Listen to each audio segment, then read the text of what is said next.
2021년 2월 북극 소용돌이로 인해 한국의 한 지역이 144시간 연속으로 영하의 기온으로 떨어졌습니다. 전력망이 붕괴되었습니다. 수백만 가구에서 수도관이 터졌습니다.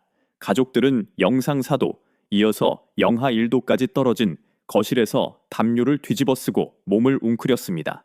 사람들이 목숨을 잃었습니다. 하지만 서울 외곽의 약 40평 주택에서 지훈과 수진이라는 이름의 부부는 정전 3일째 되는 날 온도가 영상 9도에 머무는 것을 지켜보았습니다. 그리고 발전기도 벽난로도 그 어떤 보조 난방 장치도 없이 그 온도를 유지했습니다. 집이 스스로 온기를 지켜낸 것입니다. 벽, 창문, 그리고 건물에 밀폐된 외피가 보온병이 커피를 따뜻하게 유지하는 것처럼 72시간 동안 천천히 열을 방출하며 온기를 유지했고, 그 사이 같은 길에 있던 일반적인 집들은 모두 사람이 살 수 없는 상태가 되었습니다. 이들 부부는 수십 년 동안 한국의 4만 7천 가구에서 사용해 온 건축 표준에 맞게 집을 개조했습니다. 이 표준은 너무나 효율적이어서 500와트짜리 발열체 하나만으로 집 전체를 난방할 수 있는데, 이는 대략 헤어드라이어 한 대의 출력과 맞먹으며 양초 10개만으로도 거실을 따뜻하게 데울 수 있는 수준입니다. 하지만 한국의 현행 건축 규제 아래에서는 이 표준을 적용하기가 너무 어려워서 대부분의 시공업체는 그 이름조차 들어본 적이 없습니다. 한국 대전에는 35년 동안 그 증거 안에서 살고 있는 한 물리학자가 있습니다. 그의 집은 여러분의 집보다 난방 에너지를 92%덜 사용합니다. 저는 1991년에 측정된 원본 모니터링 데이터를 발견했는데, 이 데이터는 그 어떤 한국건축법위원회도 참고하지 않은 기술 보고서에 묻혀 있었습니다. 이 영상은 바로 그 데이터와 그것이 퍼지는 것을 막으려 했던 세력, 그리고 어떤 기후에서도 이를 작동하게 만드는 13만 원짜리 파이프 시스템에 관한 이야기입니다. 하지만 먼저 과거 한국의 여러 지역을 동시에 강타했던 위기와 그로 인해 만들어진 완전히 다른 두 가지 미래에 대해 이야기해야 합니다. 1973년 10월 오펙이 석유 공급을 중단했습니다. 당시 한국의 한 지역은 전체 에너지의 70%를 석유로 수입하고 있었습니다. 다른 지역은 80%로 상황이 훨씬 더 나빴습니다. 두 지역 모두 진정한 국가적 트라우마를 겪었습니다. 한 지역은 일요일 운전을 금지했고 거리는 텅 비었습니다. 김철수라는 이름의 10대 소년은 수십 년이 지난 후에도 그 순간을 에너지 의존이 생존에 대한 위협이라는 것을 온 지역 주민이 깨달은 때로 기억했습니다. 이 지역은 건물 효율을 높이는 대출과 보조금에 수조 원을 투입하여 대응했습니다. 1980년 무렵 이 지역의 건축 규정은 다른 지역들이 수십 년 동안 따라잡지 못할 수준의 단열을 요구했습니다. 주거용 에너지에서 석유가 차지하는 비중은 1970년 72%에서 2019년 7%로 떨어졌습니다. 건물 자체가 해결책이 된 것입니다. 반면 같은 해에 똑같은 위기를 겪은 한국의 또 다른 지역은 통합적인 에너지 규정을 만들지 않았습니다. 단열 기준을 강화하는 대신 석탄 발전소를 지었습니다. 2016년이 되자 단열을 선택한 지역은 세계 에너지 3중고 지수에서 1위를 차지했습니다. 화석 연료에 의존한 지역은 14위에 머물렀습니다. 똑같은 위기였지만 한 곳은 단열을 했고 다른 한 곳은 난방기 온도를 높였던 것입니다. 저는 첫 패시브 하우스를 방문한 이후로 그 엇갈린 운명의 갈림길에 대해 계속 생각했습니다. 그곳은 한국의 한 건축회사가 강원도 외곽에 지은 아담한 2층 집이었습니다. 집주인은 한 달 평균 공과금이 약 8만 원이라고 말했습니다. 같은 기후에서 똑같은 크기의 일반 주택에 사는 이웃은 약 32만 원을 냈습니다. 기후도 같고 평수도 같고 거주자 수도 같았습니다. 저는 그에게 보일러를 보여달라고 부탁했습니다. 그는 웃으면서 욕실 수납장 크기의 다용도실 문을 열었습니다. 그 안에는 2개의 팬과 열교환기가 있는 작은 환기 장치가 전부였습니다. 그게 다였습니다. 보일러도 없었고 에어컨도 없었으며 다락방을 관통하는 덕트도 없었습니다. 밖에서 윙윙거리는 실외기도 없었습니다. 여행용 가방 크기만 한 상자 하나가 집 전체를 난방하고 환기시키고 있었습니다. 저는 거실에 10분 동안 서서 외풍이나 차가운 곳을 찾아보려 했지만 전혀 없었습니다. 공기는 고요하고 균일했습니다. 바닥과 천장의 온도가 같았고 창문 근처나 방 한가운데의 온도가 똑같았습니다. 인위적인 건조한 공기의 느낌도 환기구 근처에 뜨거운 부위도 없었습니다. 유리에서 뿜어져 나오는 냉기도 없었습니다. 창문은 3중 유리였고 1월인데도 창틀을 만져보면 따뜻했습니다. 저는 실내 벽에 손을 대보았습니다. 공기와 온도가 같았습니다. 방 안의 모든 표면이 다른 모든 표면과 동일한 온도였습니다. 저는 평생 어떤 건물에서도 그런 것을 경험해 본 적이 없었고, 왜 지금까지 살았던 모든 집들과 그렇게 다르게 느껴지는지 나중에서야 이해했습니다. 그 이유는 일반 주택에서는 건물을 난방하는 것이 아니기 때문입니다. 벽, 바닥, 창문은 차가운 상태로 둔 채 공기만 데우는 것입니다. 여러분의 몸은 그 차가운 표면을 향해 열을 빼앗기고 실내 온도 조절기가 21도를 가리켜도 추위를 느끼게 됩니다. 패시브 하우스에서는 외피의 단열과 기밀성이 너무나 뛰어나서 모든 실내 표면이 실온에 가깝게 안정됩니다. 여러분의 몸은 벽에 열을 빼앗기지 않게 됩니다. 그 느낌은 따뜻함이 아닙니다. 그것은 추위의 부재이며 한번 경험하고 나면 잊을 수 없습니다. 이것이 가능하다는 것을 증명한 사람은 박지훈 박사입니다. 1988년 5월 대전의 주택 및 환경연구소의 물리학자인 그는 한국인 공학 교수인 최우진과 마주 앉았습니다. 최 교수는 방금 한국 남부지방에 난방이 되지 않는 전통주택을 연구하고 돌아온 참이었습니다. 박지훈 박사의 통찰은 산업화된 지역의 전체 에너지 소비 중 3분의 1 이상이 건물 난방에 쓰이며 물리학 법칙에 따르면 이 수치를 거의 0으로 줄일 수 있다는 것이었습니다.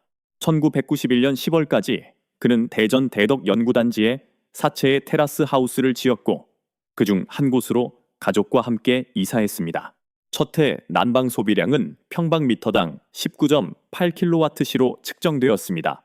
이는 비슷한 규모의 일반 주택의 8%에 불과한 수준이었습니다.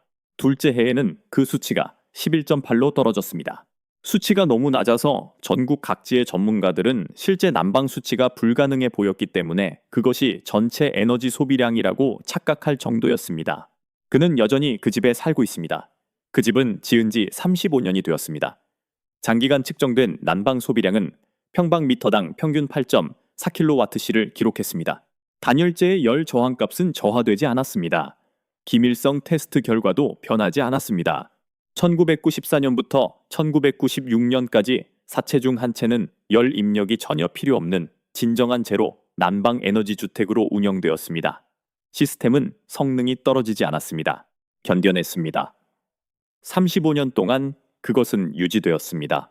저는 2024년 한국 패시브 하우스 연구소의 기술 회보에 인용된 원본 모니터링 데이터를 찾았습니다.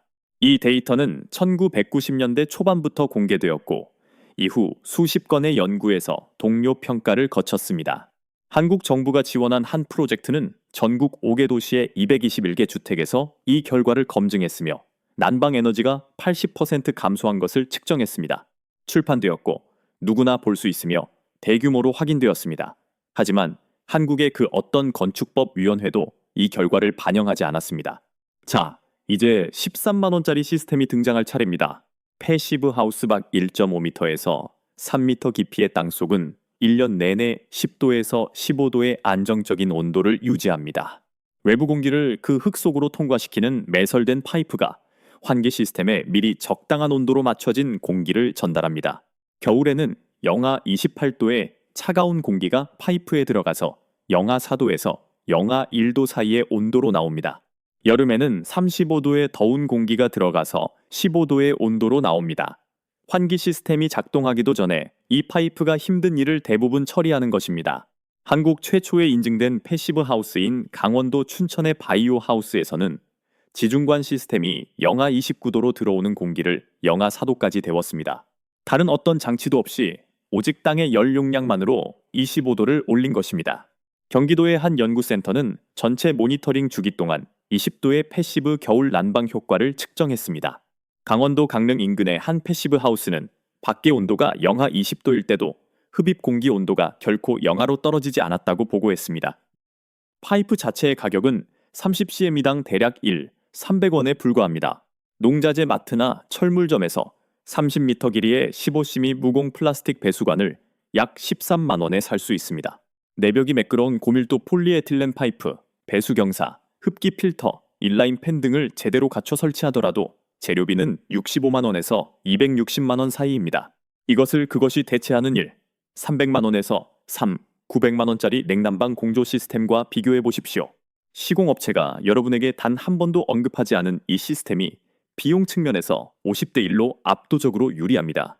시공업체가 이 이야기를 하지 않은 이유는 다음과 같습니다. 한국의 건축 규정은 지시적 성격을 빱니다. 즉, 목록에 따라 개별 구성 요소를 확인합니다. 벽에 규정된 단열재가 있는가? 집에 보일러가 있는가? 보일러가 최소 효율을 충족하는가? 이 법규는 건물이라는 전체 시스템이 실제로 보일러를 필요로 하는지는 묻지 않습니다. 모든 건물에 보일러가 필요하다고 가정해버립니다. 최대 난방 부하가 시간당 5, 0 BTU, 즉 일반 주택의 10분의 1에 불과한 패시브 하우스가 등장하면 건축 감독관은 오류가 있다고 생각합니다. 현행 건축법 관련 조항은 난방 설비를 의무화하고 있습니다. 이 새로운 표준에 익숙하지 않은 규제 공무원들은 이를 기존의 보일러가 반드시 필요하다는 뜻으로 해석합니다. 방습층 규정은 패시브 하우스의 벽체 구조와 충돌합니다. 한국 실내공기질 표준은 건축법에서 요구하는 것의 대략 2배에 달하는 환기율을 설정하고 있는데 이는 유명한 건축 전문가들조차 너무 과도하다고 비판한 기준입니다.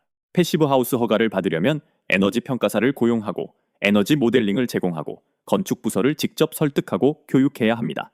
에너지를 90% 적게 쓰는 집을 짓기 위한 특권치고는 프로젝트 비용이 650만 원에서 950만 원까지 추가되는 셈입니다.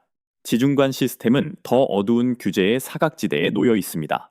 국내 건축법이나 기계 설비 규정 어디에도 이에 대한 명확한 언급이 없습니다. 체크박스가 없다는 것은 승인받을 경로가 없다는 뜻입니다. 규정 범주에 없는 작업을 보증할 시공업체는 없습니다. 라돈 저항성 신축을 요구하는 11개 지자체에서는 경사배수가 적용된 밀봉된 고밀도 폴리에틸렌 시스템이 오염의 우려를 완전히 제거함에도 불구하고 공무원들은 오염을 이유로 지중관 설치를 거부합니다. 한편 현재 한국의 최신 친환경 건축 규정 중 일부는 모든 신축 건물에 대해 50파스칼에서 시간당 0.6회의 환기 횟수를 목표로 제한하고 있습니다.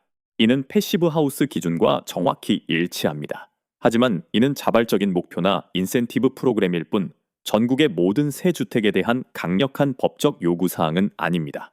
단독주택의 80% 이상이 카탈로그에서 주문되어 공장에서 패시브 수준의 성능으로 지어지는 다른 지역들과 비교해보면 우리는 건물 자체가 에너지 문제를 해결해야 한다는 결정을 내리지 못했습니다. 한국은 보일러가 그 역할을 해야 한다고 결정했고 아무도 그 선택에 의문을 제기하지 못하도록 거대한 규제 시스템을 구축했습니다. 만약 이 사실에 화가 나신다면 좋아요 버튼을 눌러주세요. 왜냐하면 한국주택건설협회가 국내 에너지 규제 강화에 가장 큰 목소리로 반대해온 단체이며 이 규제가 주택 비용을 25%나 증가시킨다고 국회에서 증언했기 때문입니다. 2018년 서울시가 개선된 에너지 규정을 통과시켰을 때 한 건축업자만이 찬성 증언을 했고 전체 건축업계가 그에 반대하여 줄을 섰습니다. 그 규정은 2024년이 되어서야 효력을 발생했습니다. 그 건축업자가 한 말은 제가 그것을 읽은 이후로 제 기억 속에 계속 남아 있습니다. 장벽은 마음가짐에 있습니다. 그것을 실행하고 밀어붙일 용기가 부족한 것입니다. 기술적인 어려움은 그리 크지 않습니다. 패시브 하우스의 추가 건축 비용은 일반 건물에 비해 5%에서 10% 정도 더 들지만 냉난방 공조 시스템을 완전히 없앰으로써 그 비용의 일부를 상쇄할 수 있습니다. 에너지 절감을 통한 투자비 회수 기간은 5년에서 10년입니다. 그 이후에는 건물의 수명이 끝날 때까지 그 차액이 고스란히 순수 절감액이 됩니다. 게다가 건물의 수명은 박지훈 박사가 자신의 집에서 증명했듯이 성능 저하 없이 최소 35년 이상 유지됩니다. 이 시스템은 마모되지 않습니다. 냉매도 필요 없고 매년 유지보수 계약을 맺을 필요도 없습니다. 당신이 가장 필요로 하는 바로 그 주에 고장 날 수도 있는 부품 공급망에 의존하지도 않습니다. 저는 전력망 마비에 관한 뉴스를 볼 때마다 서울 외곽의 그 부부를 생각합니다. 그들의 이웃은 3일 동안 난방 없이 추위에 떨었습니다. 하지만 부부는 72시간 동안 21도에서 영상 구도로 천천히 식어가는 집안에 앉아 있었고 그 온도는 계속 유지되었습니다. 한국에너지기술연구원의 한 연구는 패시브 하우스의 외피가 열 입력 없이 6일 이상 안전한 온도를 유지한다는 것을 확인했습니다. 한국의 한 추운 지역에 지어진 에코빌트 모델 하우스는 밖의 온도가 영하 40도이고 난방이 전혀 없는 상태에서도 17도에서 19도의 온도를 유지했습니다. 벽이 곧 시스템이었기 때문에 벽이 온기를 머금은 것입니다. 매년 겨울 한국의 일반 가정은 난방비로 약 120만 원을 씁니다. 매년 여름에는 냉방비로 또 90만 원을 씁니다.